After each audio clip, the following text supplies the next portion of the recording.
I am Xem VanAdams of ZemSays.com, and today I am here in Washington, D.C., alongside some beautiful brothers who have come to join me in a discussion about love, relationships, and dating, all of the things that I write about and speak about and give advice about at ZemSays.com. To my right, this here is Nate. We have Brandon and Matthew all the way from Philly. We will be joined later by two other special guests. But today came about sort of as just it was an idea that I had along with my buddies Dante and Nate. We always talk about how funny it would be if someone actually saw, our leaked iPhone group chat conversations because of the things we talk about, a lot of the pictures of people and status messages that we screen cap and that we comment about. And those conversations have served as sort of the foundation for a lot of the articles I've written, a lot of the posts that you've seen from me.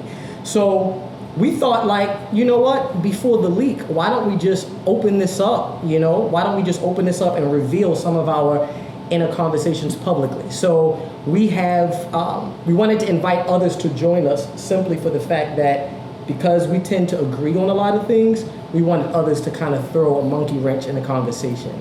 And so I want to start with Matthew.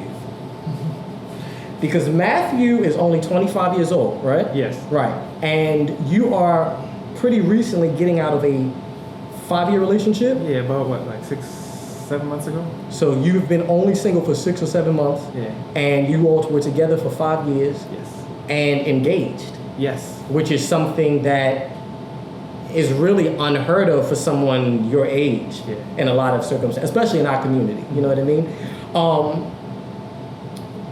When you guys met, 5 years ago, how long did you know each other before you kind of made things official, we are together, this is official, our relationship? So we met, and then literally every day we were chilling, we were hanging out in person for the whole month of June. Okay. So we met in the beginning of June. Come July 4th, which is a month later, that's when we had the official talk. So we made our relationship status official about a month later. So only after a month's period of time, you guys solidified the title, everything. Did you guys live together? No, we didn't live together. You didn't live together? He lived in Jersey. I lived in Philly still. So it was long distance as well? Not really. About if you're familiar with Philly, I'm in Philly. He's in Camden, so it's right over the bridge, about 15 minutes. 20 minute commute. Yeah. Okay. In the 5 years that you two were together, what would you say probably was your most challenging obstacle? Our most challenging obstacle was when we actually decided to move in together. Because at the time that's when he had moved farther into Jersey than he was initially. So I was planning to uproot in my life to move to be with him. Mm-hmm. I was relocating my job. I was taking interviews out deeper in Jersey, just so I can accommodate my plans for my future. So you wanted to spend the rest of your life with this man? Yes. Yeah. Very much so. And you guys, when you got engaged, you guys were only engaged in your 5th year for 6-7 months? Yeah, because we got engaged on our anniversary, 4th of July, last year, and we officially ended the relationship November 1st. And what was the reason for that? Because I found out that he was cheating on me. Cheating on you? Yes. You found out by going through his stuff, or? It's funny the way I found out. I found out because I was at his place because I stayed frequently. We weren't officially moved in yet. I wasn't officially moved in yet. I went to the freezer, and there was a silver spoon in the freezer, just chilling there. And for me, the only reason why a metal spoon is in the freezer is to get rid of hickeys. Oh, you didn't introducing me to something. I didn't know that. I'd be I've never done it because I never thought that it would actually work. But that's the thought process that I had. Mm-hmm. And based off other things that happened in our past, it raised suspicion for me. So there had been incidents of infidelity before. Unconfirmed. But you had signs. Signs and signals. And I don't act on things unless I have proof. So hold on to that.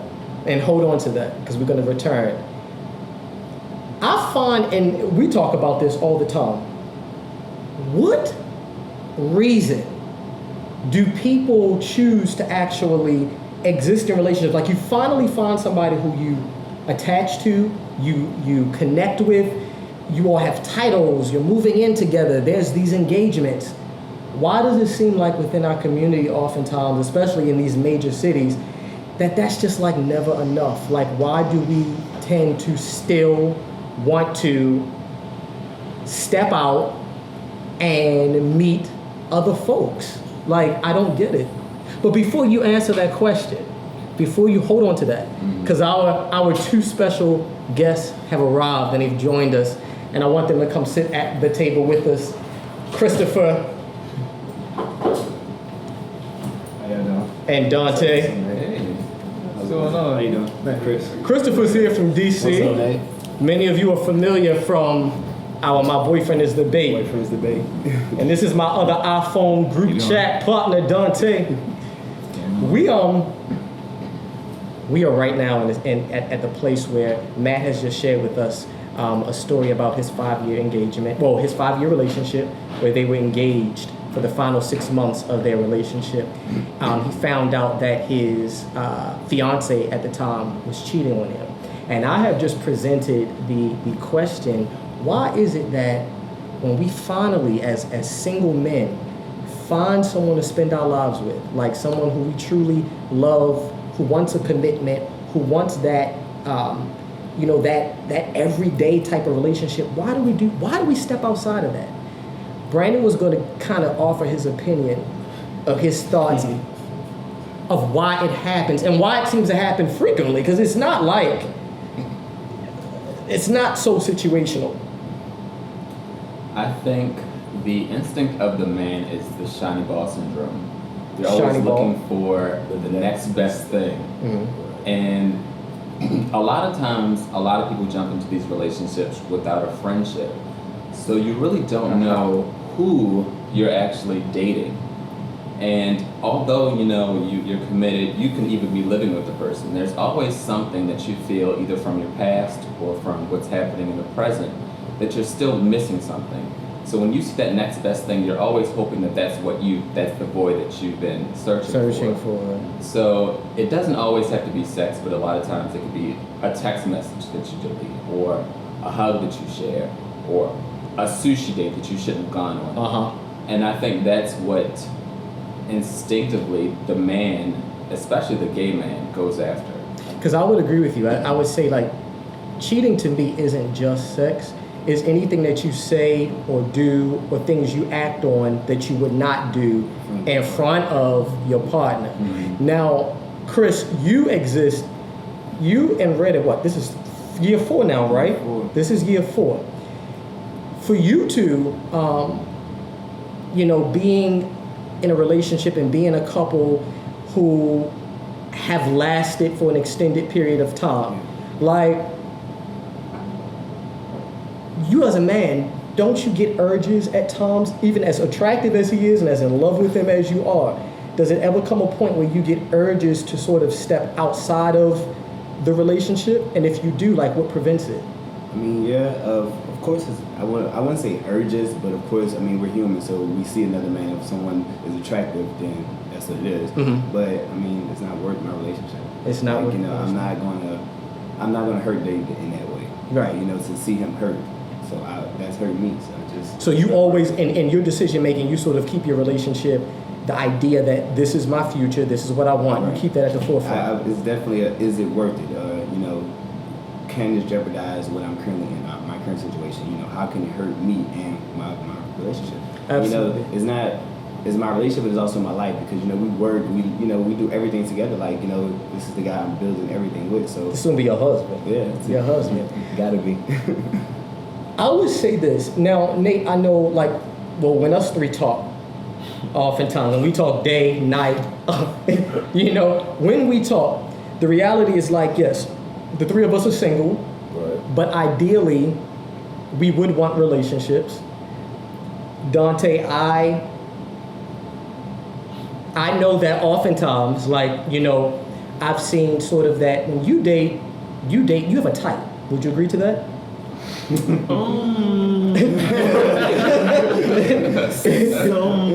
Somewhat. Yeah. I would you agree that Dante has a type? Yeah. Yeah. Do you sometimes feel that, you know, because you meet a lot of people and a lot of people know who you are, right? but socially, you meet a lot of people, especially because of your career and what you do, you know what I mean? So do you sometimes feel like if you were to invite or allow yourself to connect with someone who wasn't your conventional type, that it could open the opportunity for love? Because the last man you were heavily in love with, I think is a little bit out of your type, right? Yeah.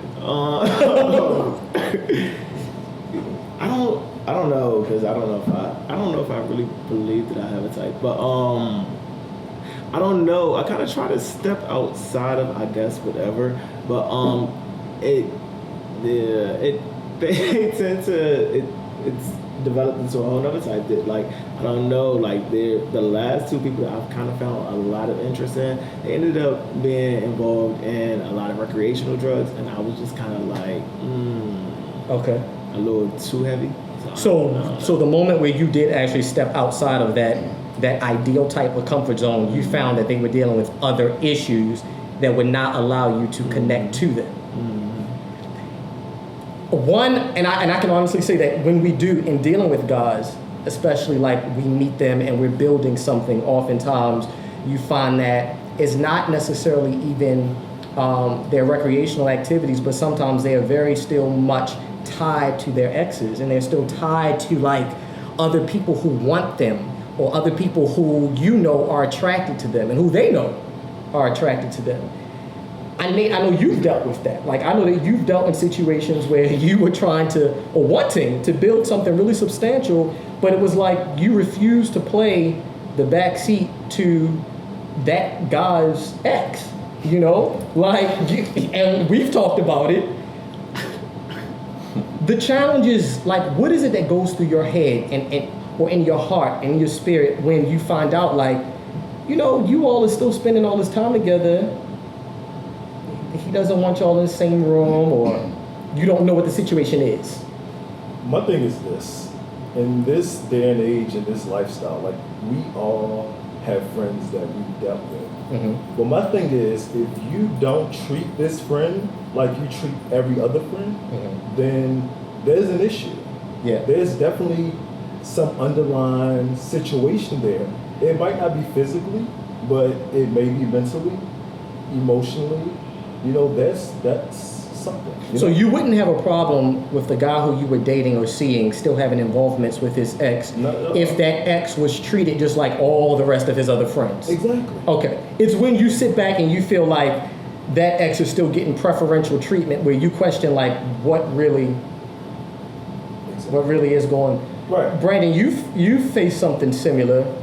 I think as long as the ex knows their place. And that place being The ex. okay. All right. Yeah.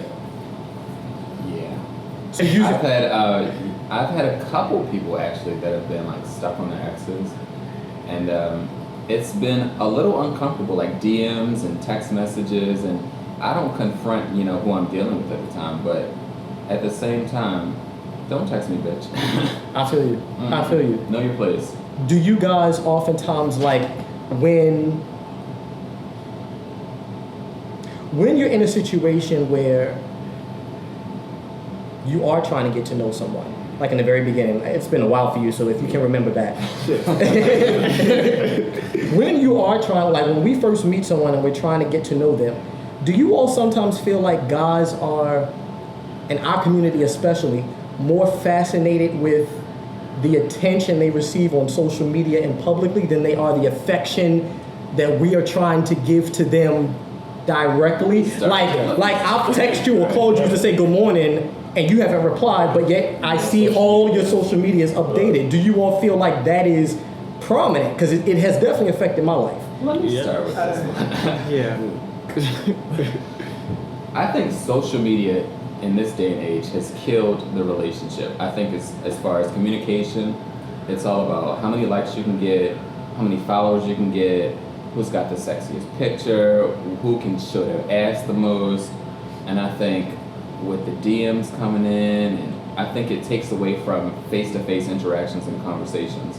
So when you actually meet somebody, it's like, what do you have to offer?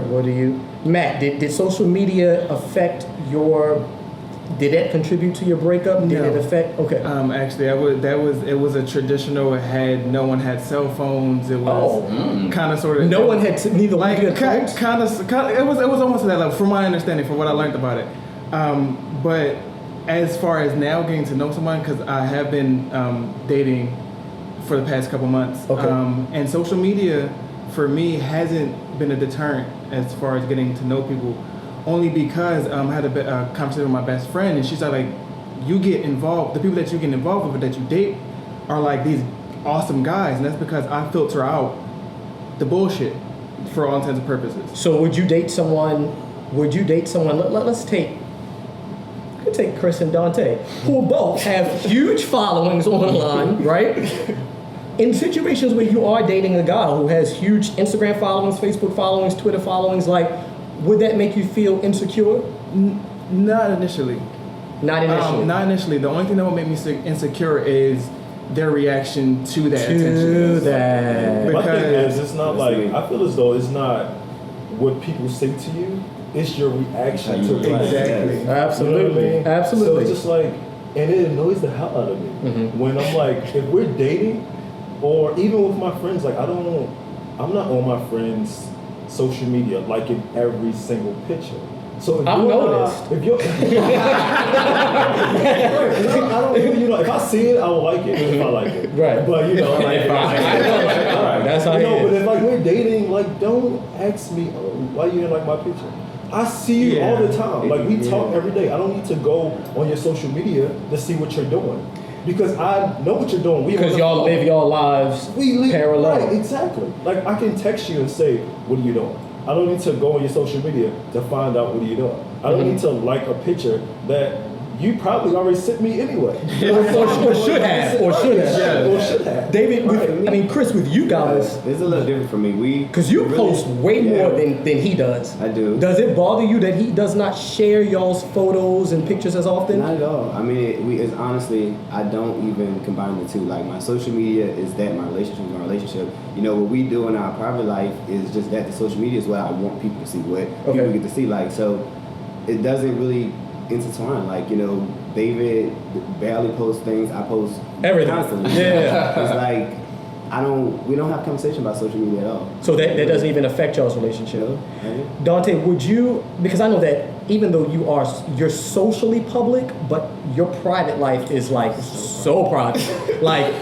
I know, and he knows, but a lot of people really don't know your private life. Yes, he live with me. He's still across the hall. still. Yeah, so it's like, how would you honestly feel though if you meet a guy who, he wants you to showcase? Because in our community, that's the thing now. Like, get into a relationship and then showcase the relationship. Probably not gonna work. It's probably not. Because you would never really post photos of you guys, or I won't talk say about? never, and it's not like something that I set out for, and that's something that when I'm looking or exploring, that's one of the things that I'm like, you can't be someone that posts like that. Mm-hmm. But I just what I've learned is that it's better to kind of hold off on that. And if it comes, it happens naturally. And if it's something that's natural, that's one thing. But it's not like, so we're going out, so the people are gonna love this. Let's take a picture here and like. Because I know you're this against is gonna stuff, send like Instagram or Facebook into a frenzy. Like, no, don't. Do you I don't sometimes think about it in that aspect. No, that's what I'm saying. Like, if it's done like that, where you're not thinking about it, it just happens. That's one thing. Versus like someone that's just like, this is about to really like this is about to, what is it? Like, be a thing? Yeah. Like a scandal. Let's go match. If we just met 2 weeks Instagram. ago, like you're not going to post us on Instagram like all lovey-dovey. Yeah. Like it's just like. But I really, And if I'm you glad are, you then brought it's that some up. type of ulterior motive behind it. You're trying to make somebody mad. Yeah. You're trying to make somebody mad. You're trying to get attention from Yeah, it. and just explain that if that's what it is, because I might say, okay, well, go ahead, but like Use me for explain that it. purpose. Yeah, but Yeah. don't like try to like. Matt, do you sometimes like in situations where, because you and your boyfriend, the one that became your fiance, you all only dated for a month, and then it went on for 5 years. So we always talk about how, because there are certain people on Facebook who every 2 weeks they're in a new relationship. Like literally, they are. You know, it's a new status message, it's a new photo, right? The one. And we just How many ones are there? and we can't keep up and not understanding why it's this constant like recycling door. But you know, even though we may feel like jumping into something too quickly will never work, sort of your relationship, I would say 5 years is successful. Yeah. You know, in that month though, did you guys meet each other's parents? Did you meet each other's close friends? In that month, I only have probably about like 2 best friends. Okay. Like 2 friends that I actually call my friends. Everybody else is people I know. Okay.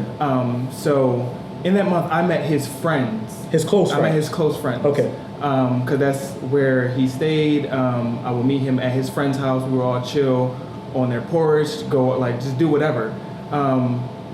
Did they tell you things about, like, you know how sometimes when you're around people's friends and everybody's drinking and kikiing, like, they will say, friends will joke and say little things and you be like, oh, I didn't know that. Right. It kind of opens. Pull you aside and Not direct really. So you didn't get extra necessary information? No, I got extra information about themselves. Okay. Not about him. Okay. Which at the time, being as young as I was. Because you were 19. Yeah, I was 19. So I kind of took that for what it was, because at the time I was a firm believer of you are who your friends are. And as I'm growing up, and as I grew up in that relationship, I realized how wrong that was, or so I thought. But so I did get it. I met his friends, his best friends, his closest friends. I got introduced to their relationship, their history. We didn't really meet. I met his family once, but that was not like, it was until after y'all were together. until after we were together, until we like got introduced and entwined with each other's families, because we were both very family oriented. So my family might have knew about him and knew that I was going over, like, I'm going to chill with him. I'm staying over the night, whatever. I'll be back tomorrow morning. So they knew of the connection. They just didn't. He wasn't introduced until After the fact. Yeah. Now, you all broke up for cheating, Mm-hmm. okay?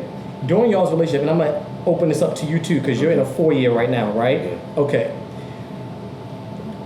Was there a point in a relationship, and for either of you, where as time has gone on, your partner has come to you and asked to open the bedroom doors to other people to keep things exciting? Like, you know, in our community, like after a certain time, it's kind of just like people are known to, not everyone does it, but people are known to open their relationships up. I mean, that's the reality to it. yes.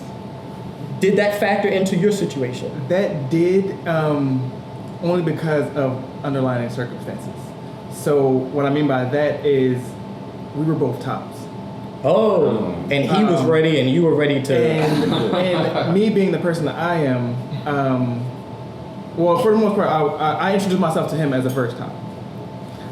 Mind you, I know that like, that's like on a rare occasion. So you definitely wanted to create a situation, and he wanted to create a situation where you both would be satisfied. Yeah. Chris, has that factored into your relationship with David at all? It hasn't, but I would say it's all in whatever works for you. You know, I don't really look down on it, or I wouldn't say I'm... Would you be open to it? If Or that's, no? we were at that point to where that's what needed to happen to keep my relationship afloat. If we were at that point, then I wouldn't say I wouldn't consider it. Okay. Because I wouldn't be closed out to anything to make my relationship work. For those of us, well, 1, 2, 3, 4, well, 5 of us are 4 of us are single, and you're in your relationship.